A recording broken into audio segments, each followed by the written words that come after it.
এই বাড়িটি হলো হরিপ্রসাদের, আর এই হলো হরিপ্রসাদ। সে এখন তার কর্মচারীর সাথে কথাবার্তা করছে। হরিপ্রসাদের 3টা বউ ছিল, সকলেই মারা গেছে, একজনই বাকি ছিল শুধু। সেও কয়েক মাস আগে মৃত্যুবরণ করেছে। এখন হরিপ্রসাদের কোনো বউ নাই। একদিন হরিপ্রসাদ রহমতের বাড়ির সামনে দিয়ে যাচ্ছিল, তখনই হরিপ্রসাদের নজর পড়ে তার মেয়ে সুমাইয়ের ওপর। হাসু, ওই যে আসার সময় যে মেয়েটাকে দেখলাম, ওই মেয়েটা কার রে, তুই জানিস? ও, ওটা ওটা হলো রহমতের মেয়ে, ভারী মিষ্টি মেয়ে। শোনা যায় মেয়েটা নাকি খুবই ভালো। তা মেয়েটাকে না আমার ভালোই পছন্দ হয়েছে। তা বলছিলাম, রহমতকে বললে ওর মেয়ের সাথে আমার বিয়েটা দেবে না?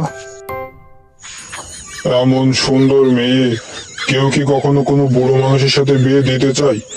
আপনার সাথে তো মনে হয় না বিয়ে দেবে। কি বললি? আমি বুড়ো? তোকে অত কিছু ভাবতে হবে না। তোকে যা করতে বলছি তুই তাই কর। রহমতের কাছে যা, যে তাকে বল যে আমি তার মেয়েকে বিয়ে করতে চাই। তোকে আর কিছু করতে হবে না। আচ্ছা ঠিক আছে, রহমতের সাথে দেখা হলে রহমতকে আমি বলবো। ওই রহমত ভাই, রহমত ভাই, বলি শুনছো? ও রহমত ভাই। কি হয়েছে গো হাসু ভাই, পিছন থেকে এত ডাকছো কেন? কিছু কি বলবে আমাকে? বলার জন্যই তো ডাকছি।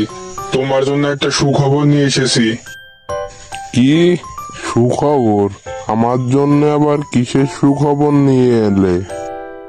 আসলে হয়েছে কি, হরিপ্রসাদ বাবুর আপনার মেয়েকে খুব পছন্দ হয়েছে, তাই তিনি বললেন সে আপনার মেয়েকে বিয়ে করতে চাই। আপনি কি আপনার মেয়ের সাথে হরিপ্রসাদ বাবুর বিয়ে দিতে চান? কি বলছেন ডাকি? আমার মেয়ের তো অনেক কম বয়স, ওনা তো অনেক বয়স। আমার মেয়ের সাথে কি ওনার বিয়ে দেওয়া যায়? আরে বয়স কত কি হয়েছে, তার জমি জাতি টাকা পয়সার তো অভাব নেই। আপনার মেয়ে অনেক সুখে থাকবে, বিষয়টা ভেবে দেখেন। আচ্ছা ঠিক আছে, আগে বাড়ির লোকদের জানাই, তারা কি বলে দেখি, তারপর আপনাকে জানাবো।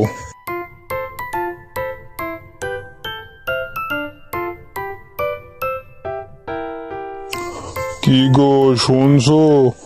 বাড়িতে আসো, তাড়াতাড়ি এদিকে আসো দেখি। কি হয়েছে? এত তাড়াতাড়ি ডাকছো কেন? আর এত চেঁচামেচি করছো কেন বলো তো?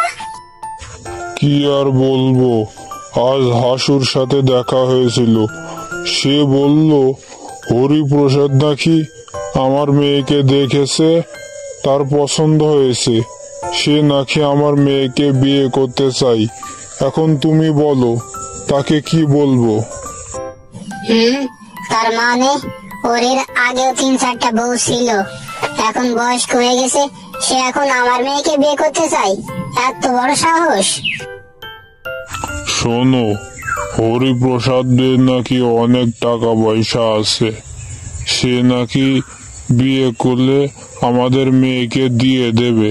তাই তুমি একটু মেয়েকে জিজ্ঞাসাই করো না সে বিয়ে করতে চায় কিনা।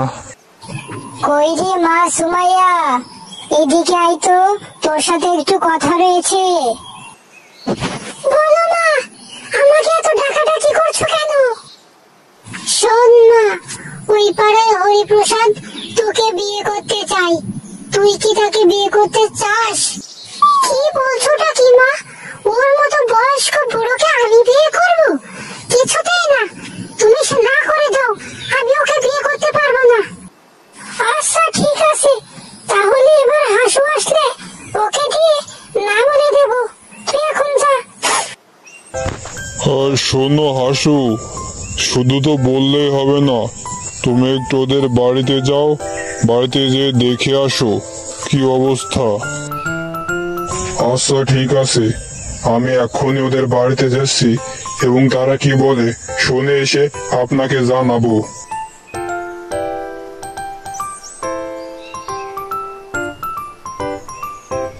কি গো রহমত, বাড়িতে আসো নাকি? একটু বাইরে বেরিয়ে আসো তো।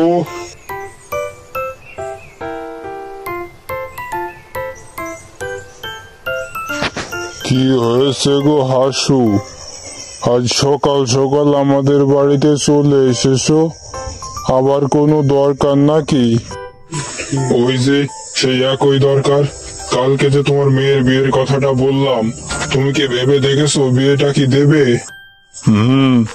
আমিও ভেবেছি, আমার মেয়েকেও জিজ্ঞাসা করেছি, আমার মেয়ে এ বিয়ে করতে রাজি না। তাই হরিপ্রসাদকে বলে দিও এ বিয়ে হবে না। বাবু, আমি তো রহমতের বাড়িতে গিয়েছিলাম, ওরা কেউ এই বিয়েতে রাজি না। তাই হয়তো ওর মেয়ের সাথে আপনার বিয়েটা আর হবে না। কি বলছিস? এ বিয়ে হবে না? তাহলে তো আমি জোর করে নিয়ে আসবো ওর মেয়েকে। চল আমার সাথে তোরা। এরপর হরিপ্রসাদ ও তার লোকজন একসাথে রহমতের বাড়িতে যায়। কিরে রহমত, কোথায় তোরা সবাই? বাইরে বেরিয়ে আয়, তাড়াতাড়ি বাইরে বেরিয়ে আয়। আজ তোদের সবার খবর আছে, এক্ষুনি বাইরে বেরো। এরপর রহমত ধীরে ধীরে বাইরে বেরিয়ে আসে। কিরে রহমত, তুই নাকি বলেছিস তোর মেয়ের সাথে আমার বিয়ে দিবি না? আমার কিসের গন্ধ আছে যে তুই তোর মেয়ের সাথে আমার বিয়ে দিবি না? কিসের আবার কমতি হবে? তোমার তো অনেক বয়স, তাছাড়া আমার মেয়ের খুবই কম বয়স। তোমার মতো বয়স্ক মানুষের সাথে আমার মেয়ের বিয়ে দিব না।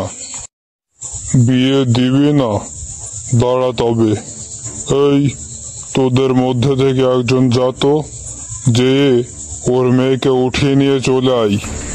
এক্ষুনি যা। জি হুজুর, আমি এক্ষুনি যাচ্ছি। ঘরের ভেতর থেকে ওর মেয়েকে উঠিয়ে নিয়ে এক্ষুনি চলে আসছি আমি। এরপর হাসু রহমতের মেয়েকে উঠিয়ে নিয়ে আনতে ঘরের মধ্যে যায়। দেখো হরিপ্রসাদ, এটা কিন্তু অন্যায় করছো। আমি তোমাকে বারণ করছি, তুমি এরকম করো না। তোমার সাথে আমার মেয়ের বিয়ে দেব না আমি। বারণ করা সত্ত্বেও তারা জোর করে সুমাইয়াকে উঠিয়ে নিয়ে যায়। আই আই হাই, এবার আমার কি হবে গো? ওরা জোর করে আমার মেয়েকে উঠিয়ে নিয়ে গেল, ওরা আমার সব কিছু শেষ করে দিল। সেই সময় ওই পথ দিয়ে করিম নামের একটা ছেলে হেঁটে যাচ্ছিল। কান্নার আওয়াজ শুনে সে ওদের কাছে এগিয়ে যায়। কি হয়েছে? তোমরা সবাই এমন করে কান্নাকাটি করছো কেন? আমাকে বলো, তোমরা কান্নাকাটি করছো কেন? ওই হরিপ্রসাদ জোর করে আমার মেয়েকে উঠিয়ে নিয়ে গেছে বিয়ে করার জন্য। এখন আমাদের মেয়ের কি হবে? কি? ওই বুড়ো হরিপ্রসাদ উঠিয়ে নিয়ে গেছে? কিন্তু আপনার মেয়ে তো খুবই কম বয়স, এখনো বিয়ের বয়স হয়নি। আপনি টেনশন করবেন না, আমি যেভাবেই হোক আপনার মেয়েকে বাঁচাবই। এরপর করিম দৌড়াতে দৌড়াতে লোকাল থানায় পৌঁছাতে শুরু করে। দারোগা বাবু, আপনি তাড়াতাড়ি আমার সাথে চলুন। অনেক বড় বিপদে পড়ে আপনার সাহায্য নিতে এসেছি। দয়া করে আপনি তাড়াতাড়ি আমার সাথে চলুন। আমি তো অবশ্যই যাব, কিন্তু আগে তো বলবে কি সমস্যা হয়েছে। আগে সমস্যা শুনে তারপর অবশ্যই আমি তোমার সাথে যাব। আসলে আমাদের গ্রামে এক ভণ্ড বৃদ্ধ ব্যক্তি জোর করে একটা কম বয়সী মেয়েকে বিয়ে করছে। আপনি গেলে মেয়েটার বিয়ে থামিয়ে দেওয়া যেত। তাই আপনি আমার সাথে তাড়াতাড়ি চলুন।